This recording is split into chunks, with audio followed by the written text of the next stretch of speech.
चलो आज कुछ दिलचस्प बात करते हैं।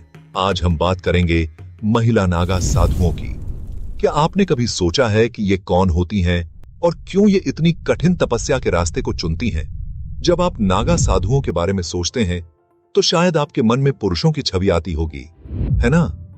लेकिन गैस करो, एक शक्तिशाली और निडर महिलाओं का समूह भी है जो समाज की धारणाओं को तोड़कर आध्यात्मिक जीवन में आगे बढ़ रही हैं। ये महिलाएं, जिन्हें महंत या अखाड़ों की नेता कहा जाता है, बहुत कम कपड़े पहनती हैं, जो उनके भौतिकवाद और अहंकार के पूर्ण त्याग का प्रतीक है।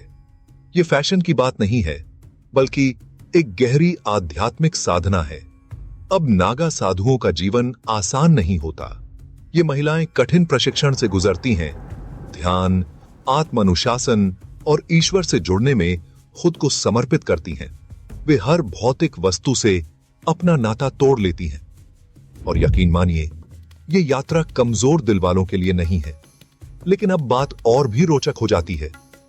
लंबे समय से चली आ रही परंपराओं के बावजूद, जिन्होंने महिलाओं को आध्यात्मिक नेतृत्व से दूर रखा, इन महिलाओं ने समाज की धारणाओं को चुनौती दी और उन अखाड़ों में सम्मान अर्जित किया जो कभी पुरुषों के वर्चस्व वाले थे। महिला नागा साधुओं को प्रमुख धार्मिक आयोजनों जैसे कुंभ मेले में देखा जा सकता है, जहां वे न केवल भाग लेती हैं, बल्कि आध्यात्मिक शोभा यात्राओं का नेतृत्व भी करती हैं, शक्तिशाली मंत्रों का जाप करती हैं और भक्तों को आशीर्वाद देती हैं।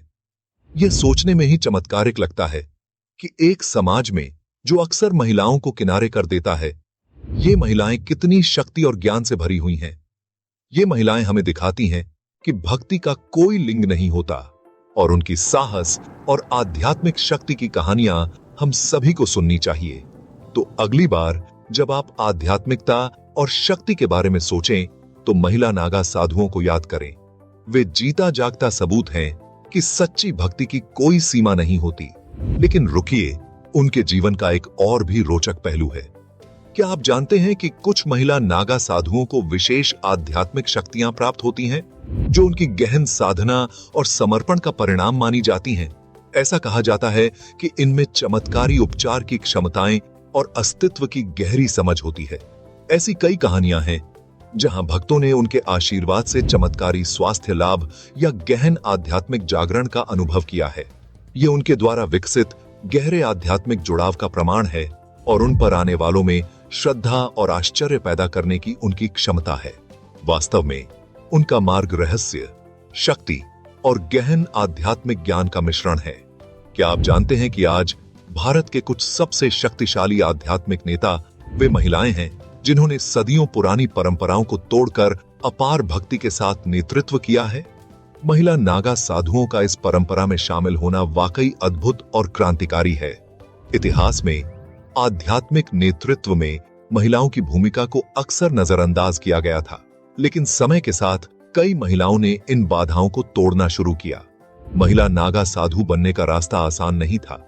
इसके लिए अपार धैर्य, आध्यात्मिक जागृति और सामाजिक मान्यताओं को चुनौती देने की जरूरत थी। इनमें से कई महिलाएं अपनी गहरी आध्यात्मिक अनुभवों या व्यक्तिगत कठिनाइयों के कारण इस मार्ग की ओर आकर्षित हुईं। जैसे जैसे वे ध्यान और तपस्या के जीवन में गहराई से उतरीं, उनके साहस, ज्ञान और अनुशासन के लिए उन्हें सम्मान मिला। अंततः उन्हें पुरुष वर्चस्व वाले अखाड़ों ने स्वीकार किया। कुछ ने तो अपने अखाड़े भी स्थापित किए, जहां उन्होंने पुरुषों और महिलाओं दोनों का नेतृत्व किया। अगर आपको यह कहानी रोचक लगी हो, तो इस अद्भुत शक्ति, साहस और दिव्य जुड़ाव की कहानी को अपने दोस्तों के साथ शेयर करना न भूलें।